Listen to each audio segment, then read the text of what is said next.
میرے دینی بھائیوں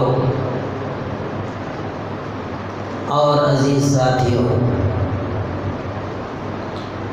اللہ جل جلالہ و امن والہ کا بڑا احسان اور کرم ہوا کہ اللہ نے ہماری وہ دعا جو رسول اللہ صلی اللہ علیہ وسلم رجب کے چاند کے نکلتے ہی فرمایا کرتے تھے، جب ہمیں معلوم ہوا کہ رجب کا چاند جب نکلتا تو اللہ کے نبی ایک مسنون دعا کا اہتمام فرماتے، تو ہم سب نے بھی اس دعا کو پڑھا، اور جنہوں نے نہیں پڑھا ہے وہ اب پڑھ لیں، سنت ادا ہو جائے گی، اجر بھی مل جائے گا انشاءاللہ۔ اللہم بارک لنا فی رجب و شعبان وبلغنا رمضان۔ بڑی اہم دعا ہے، اس دعا کے اندر شعبان کی عظمت بھی پوشیدہ ہے، اور اس دعا کے اندر انسان اپنے رب سے رمضان تک گویا زندہ رہنے کی دعا کر رہا ہے، طلب کر رہا ہے اللہ سے کہ اللہ میری عمر کو رمضان تک بڑھا دے، اس لیے کہ موت برحق ہے، موت کے بارے میں کوئی شخص نہیں جانتا کہ کب آ کر موت پکڑ لے گی اور انسان کی روح نکل کر اس کا جسم لاشے کے مانند ہو جائے گا۔ تو اللہ کے نبی نے تعلیم دی کہ چونکہ شعبان کا مہینہ بڑا اہم ہے، عظمت والا ہے، قدر والا ہے، فضیلت والا ہے، اس مہینے کے اندر اپنے آپ کو پاک اور صاف کر کے رمضان کے لیے تیار کر لو، اس لیے کہ آنے والا رمضان کا مہینہ جو ہے یہ اس مہینے سے بھی زیادہ قیمتی اور عظمت والا مہینہ ہے۔ اسی لیے اللہ کے نبی صلی اللہ علیہ وسلم نے جہاں بہت ساری باتیں فرمائیں، وہاں ایک بات یہ فرمائی کہ شہر رمضان شہر اللہ، کہ رمضان کا مہینہ جو ہے یہ اللہ کا مہینہ ہے۔ اس کے بعد جو آنے والا مہینہ شعبان کا ہے اس کی نسبت اپنی طرف فرمائی اور کہا شہر شعبان شہری، کہ شعبان کا مہینہ جو ہے یہ میرا مہینہ ہے۔ اس لیے آپ نے یہ بھی سنا ہوگا کہ آپ علیہ الصلوۃ والسلام شعبان کا مہینہ آتے ہی اپنے آپ کو ایسا تیار کرتے تھے کہ کسی اور مہینے میں آپ اپنے آپ کو اتنا تیار نہیں کرتے، کہتے ہیں روزہ کثرت سے رکھتے، اتنی کثرت سے روزہ رکھتے کہ دیکھنے والے صحابہ کرام رضوان اللہ تعالی علیہم اجمعین یہ سمجھتے کہ آپ علیہ الصلوۃ والسلام شعبان کے مہینے میں لگاتار روزہ رکھیں گے اور روزہ ترک نہیں کریں گے، اور جب چھوڑ دیتے تو پھر صحابہ یہ سمجھتے تھے کہ اس کے بعد اور آپ علیہ الصلوۃ والسلام روزہ نہیں رکھیں گے۔ ایک روایت ہے، ایک صحابی فرماتے ہیں یا رسول اللہ صلی اللہ علیہ وسلم، آپ کو میں نے شعبان کے علاوہ کسی اور مہینے میں اتنا روزہ رکھتے ہوئے نہیں دیکھا جتنا کہ آپ شعبان کے مہینے میں روزہ رکھتے ہیں، آخر وجہ اس کی کیا ہے؟ تو اللہ کے نبی صلی اللہ علیہ وسلم نے فرمایا کہ جو کہ اس مہینے میں اللہ پاک اپنے بندوں کو، چونکہ اس مہینے میں اللہ پاک اپنے بندوں کے اعمال کو آسمان پر اٹھاتے ہیں، اس لیے خواہش یہ ہے کہ میں روزہ رکھوں اور جب میری روح بارگاہ عزتی میں پیش ہو تو میں حالت روزہ کے اندر بات آ رہی سمجھ میں؟ انسان کے جو اعمال ہیں وہ اللہ کے دربار میں پیش کیے جاتے ہیں، اسی لیے اللہ کے نبی نے فرمایا میری خواہش ہے، دلی تمنا ہے کہ میری روح اگر بارگاہ عزتی میں پیش کی جائے تو میں حالت روزہ سے ہوں۔ روزہ بڑا اہم عمل ہے، جو انسان روزہ رکھتا ہے اس کی نفسانی خواہش مر جاتی ہے، اس کے اندر تقوی پیدا ہوتا ہے۔ اسی لیے جہاں رمضان المبارک کے روزوں کی فضیلت بیان کی گئی ہے قرآن کریم کے اندر آیت کے اخیر کے اندر لعلکم تتقون کا الفاظ آیا ہے تاکہ تم تقوی والے بن جاؤ، تاکہ تمہارے اندر تقوی آ جائے، یعنی اللہ سے ڈرنے والے بن جاؤ۔ جو انسان اللہ سے نہیں ڈرتا ہے وہ جو چاہے کر لے، کوئی رکاوٹ نہیں۔ ایک اللہ کا ڈر ایک ایسی چیز ہے جو مانع ہے، جو ہر انسان کو روکتا ہے کہ وہ کسی گناہ کے اندر مبتلا نہ ہو۔ اگر ذرہ برابر بھی رائی کے دانے کے بارے میں برابر ابھی ہمارے دلوں میں اللہ کا خوف ہے، یہی وجہ ہے کہ بہت سارے گناہ ہم نہیں کر پا رہے۔ اللہ سے دعا فرمائیں کہ اللہ مزید ہمارے ایمان کو پختہ کرے اور اپنا ڈر اور خوف ہمیں نصیب فرمائیں، اس لیے کہ اللہ کا ڈر کا آنا بھی ایک نعمت ہے، یہ ہر ایک کو نصیب نہیں ہوتا۔ جسے ڈر نہیں اللہ کا، خوف نہیں، وہ بیل سے بھی زیادہ بدتر ہے، بسوے سے بھی زیادہ خطرناک ہے۔ وہ جس کی دکان میں چاہے گا منہ ڈال لے گا، جس کے مال کو چاہے گا الٹ پلٹ کر دے گا، جہاں چاہے گا گھس جائے گا، جہاں چاہے گا اپنی سینگ مار کر کسی کو زخمی کر دے گا۔ یہی نوبت انسان کی ہے کہ اللہ کا خوف اور ڈر اس کے اندر نہ ہو تو یہ بھی اس بیل سے زیادہ بدتر ہو جاتا ہے، جو چاہتا ہے کر گزرتا ہے، اپنی زندگی کے بارے میں سوچتا نہیں، جنت اور جہنم کا خیال اس کے دل کے اندر نہیں آتا۔ اسی لیے انسان اپنے دل کے اندر خوف پیدا کرے۔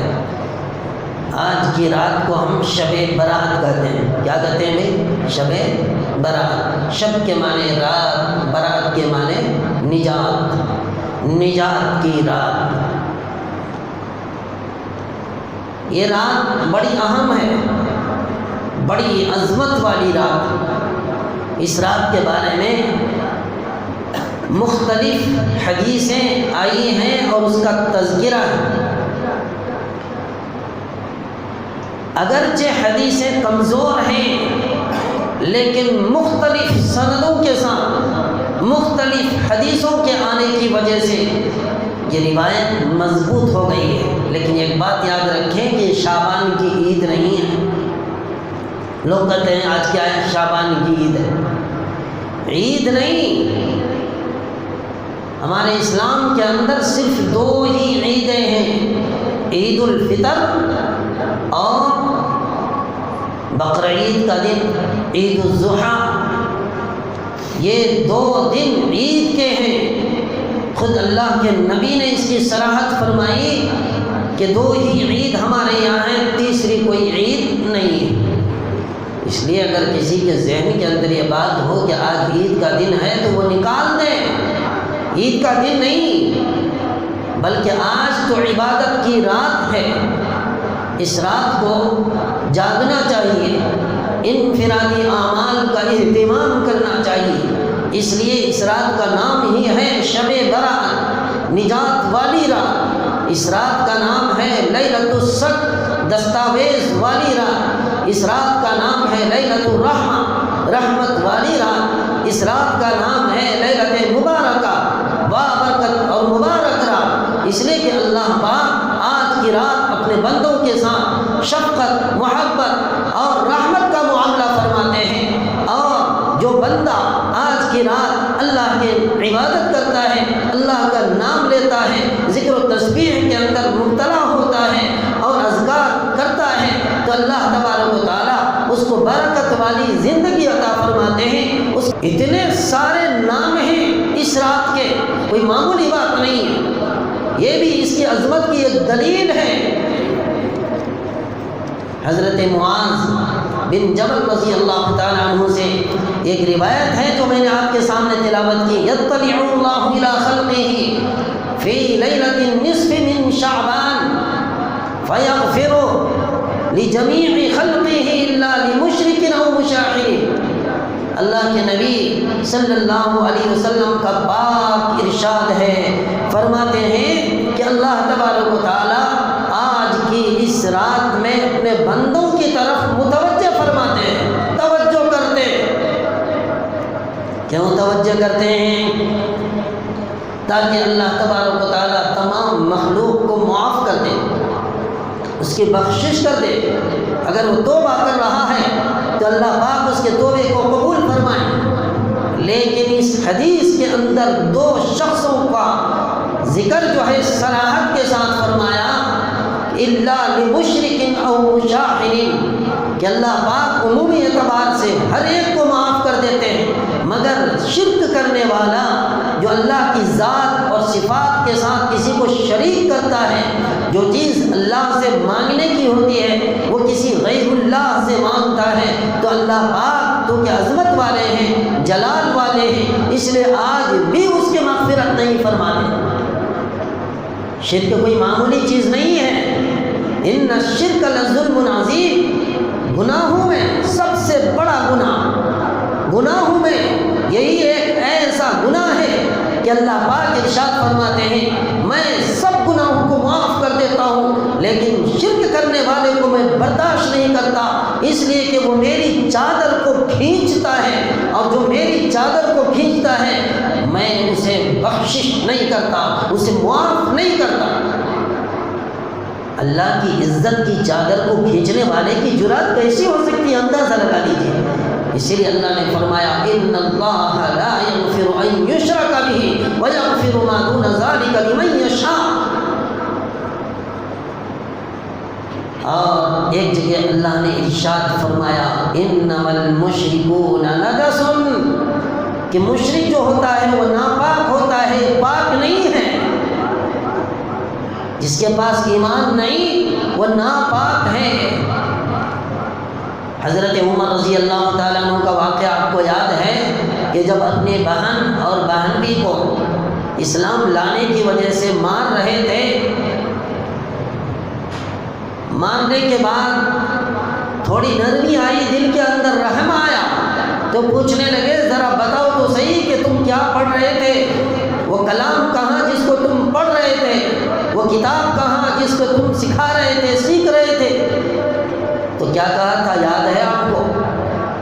تم ناپاک ہو اس لیے کہ تم مشرک ہو، مشرک ناپاک ہوتا ہے۔ تم جب تک وضو اور غسل سے فارغ ہو کر نہیں آتے اس وقت تک تمہیں ہم اس کلام کو دے بھی نہیں سکتے اور دکھا بھی نہیں سکتے۔ تو یہ ہے ایمان۔ صاحب ایمان جو ہوتا ہے یہ پاک ہوتا ہے، اور جو مشرک ہوتا ہے وہ ناپاک ہوتا ہے۔ اللہ سے دعا فرمائے کہ اللہ ہمیں صحیح معنی میں پاک اور پاکیزہ بنا دے، ورنہ ہمارے اعمال کے اعتبار سے اگر ہمیں دیکھا جائے تو بڑے گندے ہو گئے، بڑے گندے ہو گئے۔ جب مسجدیں خالی ہوگی، مسجدوں کے اندر نمازی نہ ہوں گے تو کیا ہوگا؟ بیل اور بکرے ہی آئیں گے۔ ایک واقعہ یاد آتا ہے، کسی مسجد کے اندر کسی کا بیل آ گیا، کسی مسجد کے اندر کسی کا بیل آ گیا، تو مؤذن صاحب کو غصہ آیا کہ یہ تو نمازیوں کی جگہ ہے، بیل آ گیا ہے۔ تو ڈونڈا نکالا اور اسے مار دھاڑ کر کے اسے جو ہے باہر نکالا، تو بیل کے جسم کے اندر کچھ نشانات مار کے پڑ گئے۔ بیل کے مالک نے جب دیکھا کہ بیل کے جسم کے اندر مار لگے ہوئے ہیں، اس کے نشانات نظر آ رہے ہیں، تو اس نے تلاش کرنا شروع کیا کہ میرے بیل کو آخر مارا کس نے؟ تو کسی نے کہا کہ بھائی تمہارا بیل مسجد کے اندر گھساتا ہو؟ کہیں ایسا نہ ہو کہ پوچھو ذرا معلوم کرو مؤذن صاحب نے ہی تو نہیں ان کی مرمت کی ہے؟ تو ڈھونڈتے ڈھونڈتے غصے کی حالت میں جو ہے مسجد کے اندر وہ شخص آ گئے۔ آنے کے بعد مؤذن صاحب سے کہہ رہا ہے کہ تم نے میرے بیل کو کیوں مارا؟ تمہیں معلوم ہے کہ میں زندگی میں کبھی مسجد کے اندر آیا نہیں، میرا بیل ہی تو آیا تھا، خدا کی قسم میں بیل اگر آج نہ آتا تو میں آج بھی مسجد کے اندر نہ آتا۔ یہ ہے حالت مسلمانوں کی۔ مسجدوں کے اندر بیل اور بکرے اور کتے آنے لگے ہیں ہم، اس لیے کہ ہم نے اپنے اعمال سے مسجد کو خالی کر دیا، سارے کام ہمارے ہو رہے ہیں، لیکن یہ کام جو اللہ کا کام ہے وہ ہم سے نہیں ہو پا رہا ہے۔ مسجدیں خالی ہیں، غیر جب قبضہ کرنے پر تلتے ہیں تو ہم میو میو کرنے لگتے ہیں، یہ دیکھو ہماری مسجد کے اندر قبضہ کرنے آ گیا، اس نے دعویٰ کر دیا، اس نے مقدمہ دائر کر دیا۔ ارے نماز پڑھتے تو کیوں کر مقدمہ دائر ہوتا؟ مسجد کو آباد کرتے تو کیوں غیر جو ہے اس مسجد کو قبضہ کرنے کے بارے میں سوچتا؟ ہم نے مسجد خالی کی، جگہ خالی دیکھی، کوئی دوسرا قبضہ کرنے کے اوپر جو ہے تل گیا۔ تو دوستو بزرگوں، آج اعمال کے اعتبار سے ہماری حالت ایسی ہو گئی ہے، اور یہی نہیں اس سے بھی بدتر ہو گئی ہے۔ وہ کیسے؟ کہ ہمارے دل میں نہ ایمان ہے، نہ اللہ کے کلام کی عظمت ہے، نہ دینی شاعر کی حفاظت کرنے والے، مدرسوں میں پڑھانے والے، مسجد میں امامت کرنے والے، اذان پکارنے والوں کی عظمت ہمارے دلوں کے اندر ہے۔ ہم دن رات تو انہی کا گن گاتے رہتے ہیں، برائیاں بیان کرتے رہتے ہیں، پھر آ کر نماز بھی الحمدللہ پڑھ لیتے ہیں، کبھی کبھی پیچھے نیت باندھ کر۔ دوستو بڑی شرم کی بات ہے، اس لیے اللہ نے غیروں کے دلوں کے اندر سے ڈر خوف نام کی ہر چیز کو نکال دیا ہے، وہ بے خوف ہو گئے ہیں اور ہمارے ساتھ ہر طرح کا رویہ اختیار کرتے ہیں، ہر طرح کا رویہ اختیار کرتے ہیں۔ ایک اور واقعہ یاد آیا، سنیے، آنکھیں کھلتی ہیں، سونے والے بیدار ہوتے ہیں۔ ہماری مسجدوں کے اندر کیا کچھ نہیں ہوتا، ہم نماز پڑھنے آتے ہیں، ہمارا دل پاک نہیں ہوتا۔ مجھے بڑی خوشی ہے، آج مسجد بھری ہوئی ہے، لوگ کثیر تعداد میں نماز پڑھنے کے لیے آئے ہیں۔ یہ اللہ کا حکم کل بھی تھا، آج بھی ہے، قیامت تک رہے گا۔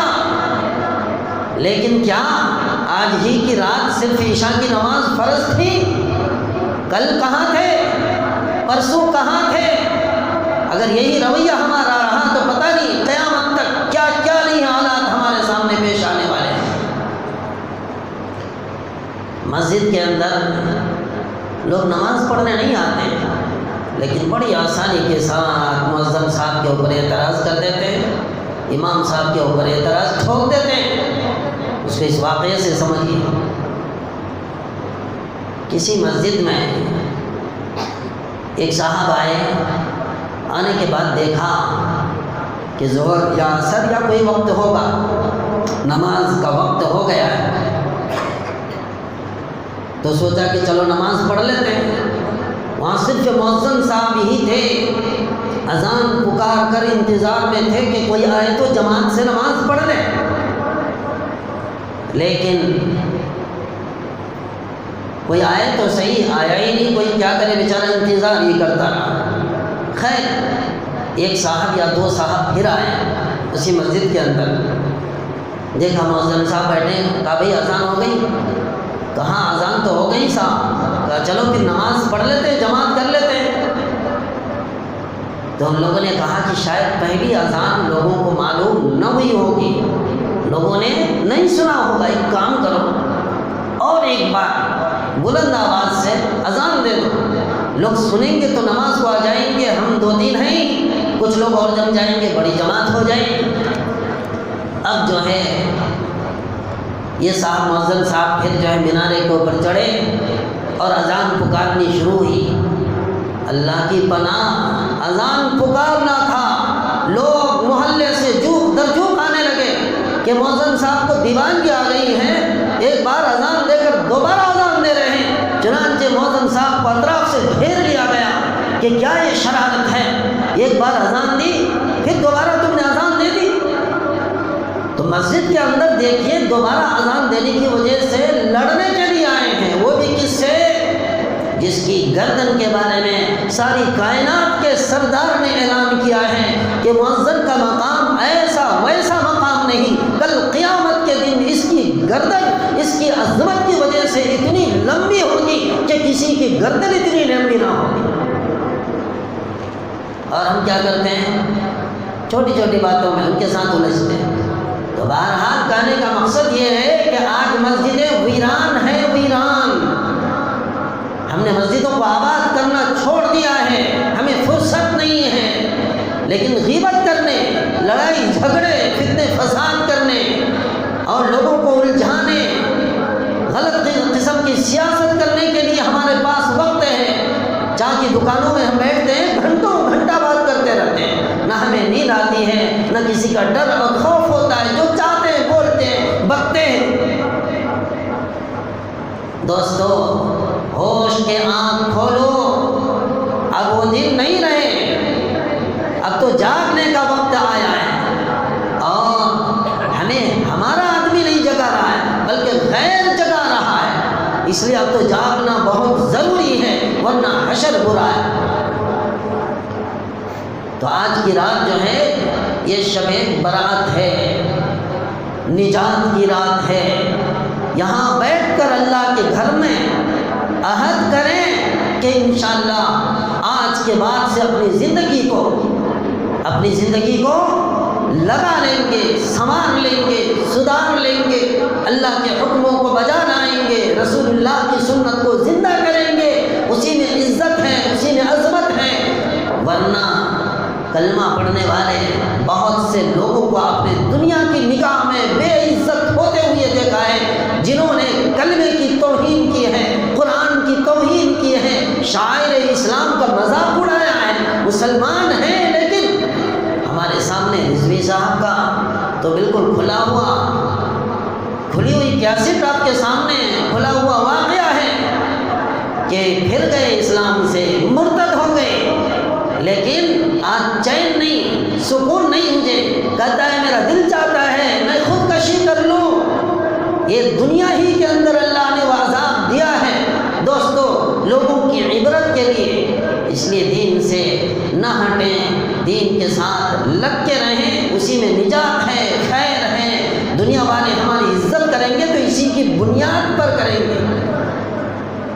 ایک زمانہ تھا نعرہ تکبیر کی آواز جب بلند ہوتی تھی تو حاملہ عورتوں کی حملیں گر جاتی تھیں، اتنی تاثیر تھی۔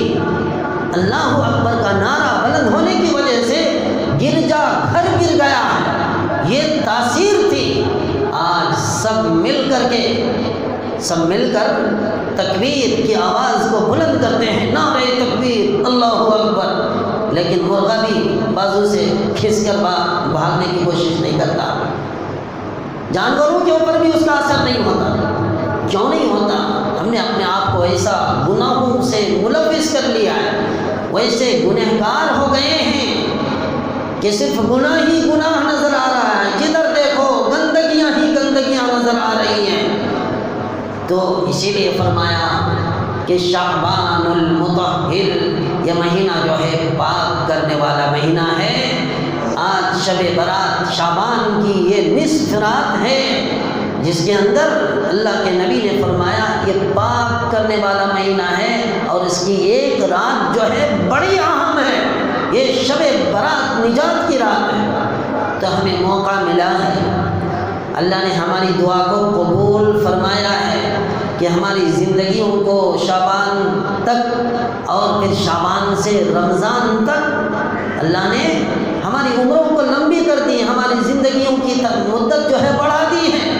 اللہ نے یہ رات ہمیں نصیب فرمائی، اس سے بڑھ کر کوئی نعمت نہیں۔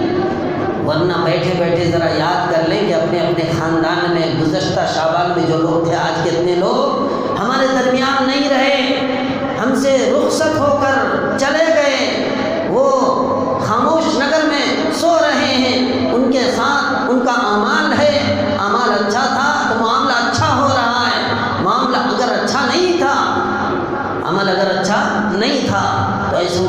معاملہ بھی اللہ پاک کا برا ہی ہوتا ہے۔ تو دوست بزرگوں، اس لیے اللہ نے جو یہ رات ہمیں عطا فرمائی ہے یہ کوئی معمولی رات نہیں ہے۔ اللہ کے نبی صلی اللہ علیہ وسلم نے فرمایا اذا کانت لیلۃ النصف من شعبان، کہ جب شعبان کی نصف رات آئے، 15ویں شعبان کی، قوموا لیلہا، اس رات کو قیام کرو، جاگو اور نوافل کا اہتمام کرو، قوموا لیلہ، قرآن کی تلاوت کرو، ذکر و اذکار کے اندر مصروف رہو، رو اللہ کے سامنے گڑ گڑاؤ، معافی چاہو، اللہ سے توبہ کرو، اللہ توبہ قبول کرنے والا ہے۔ اس کے بعد فرمایا وصوموا نہارہا، اور جو آنے والا دن ہے اس کا ایک روزہ رکھ لو۔ یہ روزہ ایک ہے دیکھنے میں، لیکن اس کی تاثیر رمضان تک پہنچتی ہے۔ وہ کیسے کہ آدمی میں روزے کی لت پڑ جائے تو وہ ہمیشہ روزہ رکھنا ہی چاہے گا۔ تو ایک قسم کا مشق ہے، جیسا کہ کالج یا اسکول کے بچے جب امتحان کا زمانہ آتا ہے تو پرانے پیپرز، سوالات کے پرانے پیپرز کو نکال کر مشق کرتے ہیں، پڑھتے ہیں کہ اس سوال کا کیا جواب ہوگا، اس سوال کا کیا جواب ہوگا۔ تو ایسے ہی فرمایا اللہ کے نبی نے کہ یہ رمضان کے لیے مشق کا مہینہ ہے، یہ مقدمہ ہے، یہ پیش خیمہ ہے رمضان کا۔ اس میں جیسی عادتیں بناؤ گے ایسے ہی رمضان میں تمہاری عادتیں بنی بنائی رہیں گی اور اعمال تمہارے اوپر وزن نہیں ہوں گے۔ اس لیے کیا فرمایا اللہ کے نبی، رمضان المکفر، شعبان المطہر، شعبان کا مہینہ پاک کرنے والا مہینہ، رمضان کا مہینہ گناہوں کو مٹانے والا، ڈیلیٹ کرنے کا مہینہ آیا۔ جس طرح موبائل کے اندر ہم دیکھتے ہیں میسیج کا جب ذخیرہ انبار لگ جاتا ہے، بہت سارے میسیج جمع ہو جاتے ہیں، باکس فل ہو جاتا ہے، وائرس گھیر لیتے ہیں، تب لوگ پھٹ پھٹ اسے کیا کرتے ہیں، ڈیلیٹ کرنا شروع کر دیتے ہیں۔ تو ایسے ہی دوستو گناہوں کا ذخیرہ اور گناہ جب انبار لگ جاتے ہیں تو یوں سمجھ لیجئے آخرت کا وائرس اس کے اوپر اٹیک ہوتا ہے۔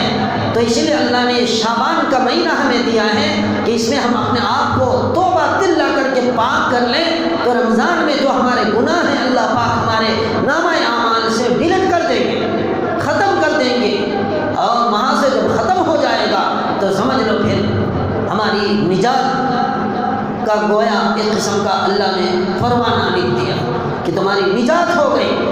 تو دوستو اسی لیے اللہ کے نبی نے فرمایا یہ رات جب نصیب ہو جائے تو اس رات کو قیام کرو، جاگو، اللہ کی عبادت کرو اور اس کے آنے والے دن کو روزہ رکھو، تو انشاءاللہ رمضان کا مہینہ تمہارے لیے بالکل آسان ہو جائے گا۔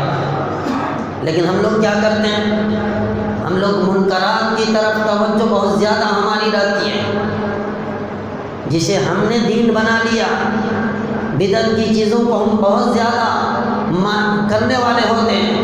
مثال کے طور پر آج کی رات عبادت کی رات کہا گیا، رمضان کا مقدمہ اور پیش خیمہ قرار دیا، اور کہنے والے کون، ساری کائنات کے سردار آخری نبی رحمت للعالمین صلی اللہ علیہ وسلم۔ لیکن کتنے علاقے ایسے ہیں جہاں آج کی رات آتش بازی ہوتی ہے، آتش بازی، لوگ پٹاخے پھوڑتے ہیں، دھواں دھاڑ پٹاخے پھوڑتے ہیں، اور ایسا لگتا ہے جیسے آسمان جو ہے ٹوٹ اور پھوٹ کر رہ جائے۔ یہ حالت ہماری ہے، جبکہ اللہ پاک فرماتے ہیں ان المبذرین کانوا اخوان الشیاطین، کہ اللہ ہی کا مال ہے جو تمہارے جیبوں میں ہے، تو تمہارے گھروں میں ہے یا بینک کے اندر بیلنس ہے، یہ کسی ہمارے تمہارے باپ کا نہیں ہے، یہ اللہ کا ہے۔ اگر یہ ہمارے باپ کی ملکیت یا ہماری ہوتی تو ہم مرنے کے وقت اپنے ساتھ اسے لے کر قبر تک جاتے، لیکن اجازت نہیں، اور اگر چاہیں گے بھی تو ہم لے کر جا نہیں سکتے۔ اسی لیے فرمایا یہ مال اللہ کی امانت ہے، اس کا صحیح اگر مصرف میں استعمال ہو رہا ہے تو اللہ راضی ہے، اللہ کا رسول راضی ہے۔ اگر غلط طریقے سے استعمال کرتا ہے تو یاد رکھو اللہ ناراض ہے، رسول اللہ ناراض ہیں، اور یہ شیطان کا بھائی ہے، اس لیے کہ وہ اسراف کرنے والا ہے، اپنے مال کو غلط جگہ میں خرچ کرنے والا ہے۔ تو پٹاخے پھوڑنے والا آج کی رات میں مبذرین، اسراف کرنے والے میں شمار ہے، اور اللہ پاک کا ارشاد ہے، قرآن کی آیت ہے، ان المبذرین کانوا اخوان الشیاطین، کہ یاد رکھ لو جو مسرف ہوتا ہے، اسراف کرنے والا ہوتا ہے، اپنے پیسوں کو غلط جگہ خرچ کرنے والا ہوتا ہے، وہ شیطان کا بھائی ہے۔ خوشی ہو رہی ہے شیطان کا بھائی بننے میں؟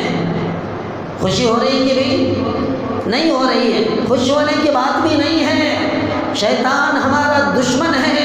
انہ لکم عدو مبین، سو رہے ہو تب بھی شیطان تمہارے پیچھے رہتا ہے، جگ رہے ہو تب بھی تمہارے پیچھے لگا رہتا ہے، راستے میں چلتے ہو تب بھی تمہارے پیچھے لگا رہتا ہے۔ بس اس کی ایک ہی خواہش ہے کہ اللہ کے سارے بندے جہنمی بن جائیں۔ تو بتاؤ یہ دوست ہے یا دشمن ہے؟ بتاؤ، دشمن۔ انہ لکم عدو مبین، تمہارا دشمن ہے، اور دشمن سے اپنی حفاظت کرنی چاہیے۔ اس لیے اپنے مالوں کو پٹاخے پھوڑنے میں نہ اڑائیں، اپنے بچوں کو تعلیم دیں، تربیت کریں ان کی، کیا کرنا چاہیے کیا نہیں کرنا چاہیے۔ اسی طریقے سے اس رات کے اندر اور ایک بدعت جسے ثواب کی چیز سمجھتے ہیں، وہ یہ ہے کہ لوگوں کا خیال ہے کہ جو مردے ہم سے مر کر دنیا سے جدا ہو گئے ہیں، قبرستان چلے گئے ہیں، ان کی روحیں آج گھروں کے اندر واپس آتی ہیں۔ دھیان سے سنیے، ان کی روحیں ہمارے گھروں کے اندر واپس آتی ہیں۔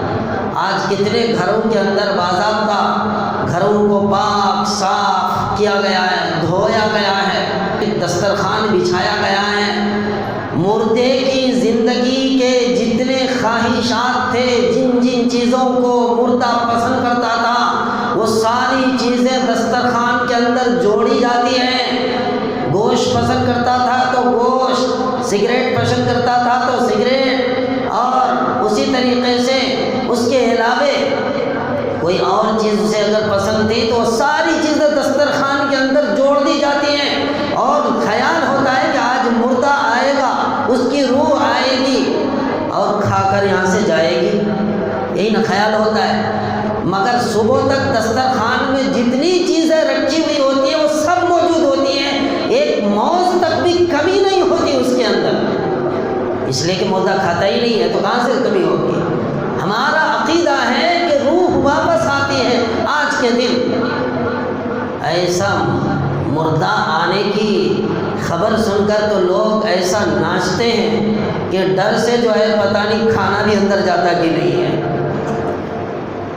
سب چیزیں منظور پسند، ہر جگہ جو ہے ہمت رہتی ہے، لیکن خواب میں کوئی مردہ نظر آ گیا تو خدا کی قسم بستر خراب ہو جاتا ہے، پیشاب آ جاتا ہے وہیں پر۔ اور اگر نلے کے اندر ہاتھ رکھ کر کے تھوڑا خواب میں دبا دیا تو پھر خیر ہی نہیں اس کی، وہ تو پتہ نہیں کتنے پیر، کتنے علماء دین، کتنے مؤذنین امام صاحب کے پاس جائیں گے اور اس کی تعبیر پوچھیں گے کہ حضرت آج تو فلاں مردہ آگو میرا جو ہے نا کیا کرے، نلہ دبا ڈالے۔ تو یہ ہماری حالت ہو گئی ہے، اعمال کے کمزوری کی وجہ سے ساری چیزیں ہوتی ہیں۔ مردہ بری حالت میں اسی کے پاس جاتا ہے جس کے اعمال خراب ہوتے ہیں، اس کو لکھ لیجیے آپ، جس کے اعمال خراب ہوتے ہیں۔ ابھی کچھ دن پہلے کا واقعہ، میرے پاس ایک کیس آیا، کہتے ہیں حضرت یہ گلی میں ایک بھائی کو تھی، مر کو 6 مہینے ہو گئے، 6 مہینے کے بعد حضرت روز خواب میں آپ کو ستاتی، کیا ستاتی؟ کہتا میں تو جا کر ہوں، تم نہ چھوڑتی نہیں، کرتی چھوڑتی نہیں، تم نہ بھی لے کو جاتی ہو ایسا۔ میں خیر اسے تسلی دیا، تسلی دینے کے بعد ایک عمل بتایا، اللہ کے فضل و کرم سے جو ہے اس کا ڈر اور خوف ختم ہو گیا۔ تو کہنے کا مطلب یہ ہے کہ ہمارے اعمال اتنے خراب ہیں، عقیدوں میں اتنا بگاڑ ہے کہ آج پڑھے لکھے لوگ ہونے کے باوجود بھی ہمارا عقیدہ ہے کہ روحیں گھروں کے اندر واپس آتی ہیں اور آ کر کھانا بھی کھاتی ہیں، سگریٹ بھی پیتا ہے اور جوا کا شوقین ہے تو جوا بھی کھیلتا ہے، یہ سب کچھ کرتا ہے۔ یہ عقیدے ہیں ہمارے، اس لیے ہم دسترخوان کے اندر ساری چیزیں جوڑ دیتے ہیں۔ اب سنیے اس کو غور سے، یہ شرعی اعتبار سے بھی غلط، عقلی اعتبار سے بھی غلط۔ شریعت کے اندر تو اس کی کوئی اصل ہی نہیں ہے، ایسی کوئی اصل نہیں ہے۔ کسی عالم دین نے ایسی کوئی حدیث آج تک بیان ہی نہیں کی کہ جس کے اندر یہ لکھا ہو کہ حدیث کے اندر یہ بات ہے کہ مردہ آتا ہے اور پھر کھا کر چلا جاتا ہے۔ شرعی اعتبار سے کوئی حدیث نہیں، قرآن کی کوئی آیت نہیں، کوئی اصل نہیں اس کی، اس لیے شریعت کے اعتبار سے بالکل غلط بات ہے اور عقلی اعتبار سے ماننے کی چیز نہیں۔ کیسے؟ یا تو مردہ مرنے کے بعد جنتی ہوگا یا جہنمی ہوگا، سمجھ رہے ہیں کیا ہوگا؟ یا تو جنتی ہوگا یا جہنمی ہوگا۔ اب اگر مردہ جہنمی ہے، جہنم کے اندر اسے عذاب ہو رہا ہے، تو اب بتائیے جتنی دیر کے لیے وہ اپنے گھر کے اندر آئے گا اتنی دیر کے لیے اللہ پاک اسے عذاب سے چھٹکارا دے دیں گے؟ نہیں دیں گے۔ تو عقلی اعتبار سے بات سمجھ میں نہیں آتی ہے کہ لوگوں نے بنایا کیسے اللہ کے عذاب سے، جہنم سے وہ اللہ کی اجازت کے بغیر نکل کر اپنے گھر کے اندر آئے اور پھر سگریٹ اور بیڑی پی کر چلا جائے، اتنی اچھی خواہش ان کی۔ تو دوست بزرگوں، عقلی اعتبار سے بات سمجھ میں نہیں آتی۔ دوسرا پہلو، اگر وہ جنتی ہے تو آپ کو پتا ہے نا، مثل الجنت التی وعد المتقون، کہ جو متقی لوگ ہیں اللہ نے ان کے لیے جنت کا وعدہ کر رکھا ہے۔ اس لیے جنت کے احوال کو بیان فرماتے ہیں کہ جنت میں یہ نعمت ہے، جنت میں یہ نعمت ہے، دودھ کی نہر ہے، شہد کی نہر ہے اور شراب کی نہر ہے، پانی کی نہر ہے، مختلف قسم کے انعامات ہیں۔ اللہ پاک جو ہے اپنے بندے کو جب جنت عطا فرماتا ہے تو سمجھو ساری نعمتیں ان کو مل گئی ہوئی ہوتی ہیں۔ ان اچھی نعمتوں کو چھوڑ کر دنیا کی ان ذلیل اور خوار چیزوں کے لیے وہ قبر سے اٹھ کر یہاں آ جائے گا اپنے گھر کے اندر۔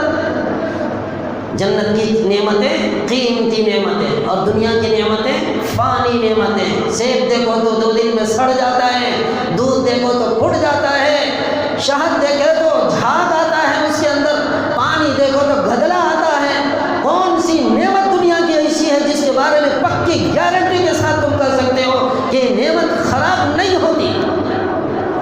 نعمتیں ہیں بے شمار لیکن نکمی ہیں دنیا کی نعمت۔ جنت کی نعمت نکمی نہیں، جنت کی نعمت کے اندر عمدگی ہے، پاکیزگی ہے، صفائی ہے، بغیر جھاگ کے ہے۔ پیے گا تو شراب پیے گا تو نشہ نہیں آئے گا، مزہ آئے گا۔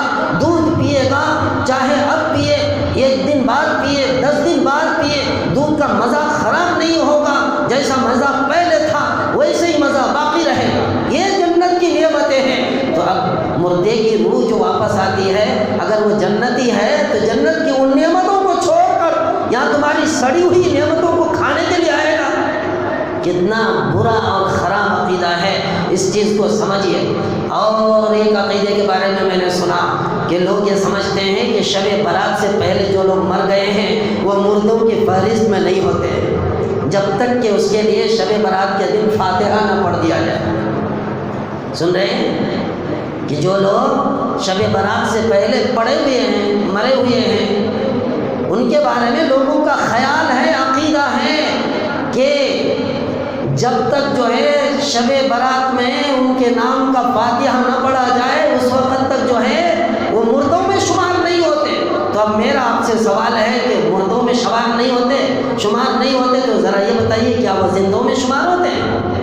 بولیے، زندوں میں شمار ہوتے ہیں؟ زندہ ہیں وہ؟ کہاں ہیں وہ؟ ذرا بتاؤ تو صحیح، ہم بھی دیکھیں گے اسے۔ یہ وہمی چیزیں ہیں، یہ برے خیالات ہیں، یہ بدعات ہیں، اسی کو تو کہتے ہیں بدعت۔ وَكُلُّ بِدْعَةٍ ضَلَالَةٍ، ہر بدعت جو ہے وہ گمراہی ہے۔ وَكُلُّ ضَلَالَةٍ فِي النَّارِ، اور ہر گمراہی آدمی کو جہنم کے اندر لے جائے گی۔ تو اس رات کو قیمتی رات ہے، وہی عمل ہم کریں جس کا حکم اللہ اور اس کے رسول نے دیا ہے۔ ہاں، اللہ پاک اس رات کی برکت سے مردوں کی مغفرت بھی فرماتے ہیں۔ یہاں تک کہ ایک حدیث کے اندر آیا ہے کہ بھیڑ اور بکروں کے جسم کے اندر بال جو ہوتے ہیں، دیکھا ہے آپ نے جانوروں کے جسم میں جو بال ہوتے ہیں، بے شمار بال ہوتے ہیں۔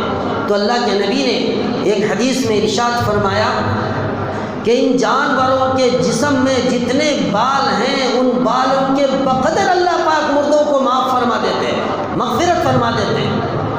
تو ایسی حدیثیں ملتی ہیں، زندوں کی بھی مغفرت ہوتی ہیں، مردوں کی بھی مغفرت ہوتی ہیں، تو اس کے لیے دعا کی جاتی ہے۔ ان کے لیے کچھ پڑھے ہوئے ہیں تو ان کے نام سے ایصال ثواب کیجیے۔ یہ ہے اسلامی طریقہ، شرعی طریقہ۔ یہ نہیں کہ گھر گھر جو ہے فاتحہ دے کر کے ڈور ڈور جا کر کے، تمہارے یہاں کوئی مرے رہے تو وہ جو ہے مردوں کی فہرست میں ابھی تک نہیں گئے، چلو فاتحہ دلا دو۔ تو دوستو بزرگوں، یہ بدعات ہیں، یہ خرافات ہیں، یہ اسلامی قوانین سے میل نہیں کھاتے۔ اس لیے ان چیزوں سے احتراز ضروری ہے، ان چیزوں سے بچنا ضروری ہے۔ ان چیزوں سے بچے بغیر ہمارے اعمال اللہ کے یہاں قبول ہو جائیں گے، یہ خواب و خیال میں بھی نہ سوچیں، خواب و خیال میں بھی نہ سوچیں۔ تو اس طرح کے حالات ہیں۔ اور ایک سنت جسے بڑی محبت کرتے ہیں لوگ شب برات میں، وہ حلوے کی سنت ہے۔ حلوے، یہ جلوے کی رات ہے، حلوے کی نہیں، لیکن لوگوں کو حلوے سے بڑی محبت ہے۔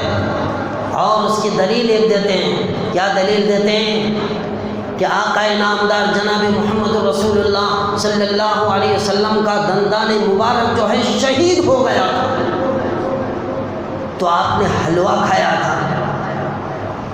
دندان مبارک شہید ہو گیا تھا تو آپ نے حلوہ کھایا تھا، لہذا ہمیں بھی حلوہ کھانا چاہیے۔ مگر دندان مبارک شہید ہوا تھا، کوئی اپنے دانت کو شہید کر کے حلوہ نہیں کھاتا۔ اتنی محبت ہے، اتنا عشق ہے تو دانت کو توڑو، جیسا کہ اویس قرنی نے کیا تھا۔ دانت کو توڑ کے حلوہ کھاؤ، پھر دیکھیں گے کیسی محبت ہے، یہ کیسی محبت۔ کہتے ہیں میٹھا گھپ گھپ اور کڑوا تھو تھو۔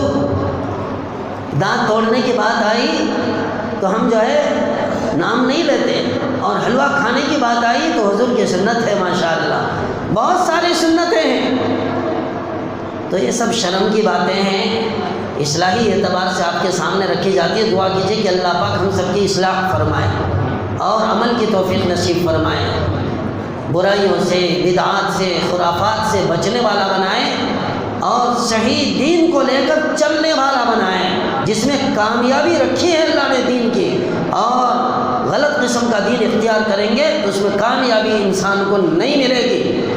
اب تو گھر گھر اور در در جو ہے اسلام کا چرچا ہے، اور واٹس ایپ کا تو ماشاءاللہ حساب نہیں۔ موبائل کے اندر تو ایسے میسیج آ رہے ہیں کہ بیان میں بھی سننے کو نہیں ملتا، بیان میں بھی سننے کو نہیں ملتا وہ ساری چیزیں، اور لوگ دھیان سے دیکھتے ہیں۔ الحمدللہ دینی تمام باتوں کو ڈیلیٹ کرتے جاتے ہیں، اور فواحش کی تمام چیزوں کو آرام سے تنہائی میں چھت کے اوپر جا کر سرکل میں کونے میں بیٹھ کر باضابطہ دیکھ رہے ہوتے ہیں۔ یہ ہماری حالت ہے دوستو بزرگوں، تو کہاں سے سدھار آئے گا ہمارے اندر؟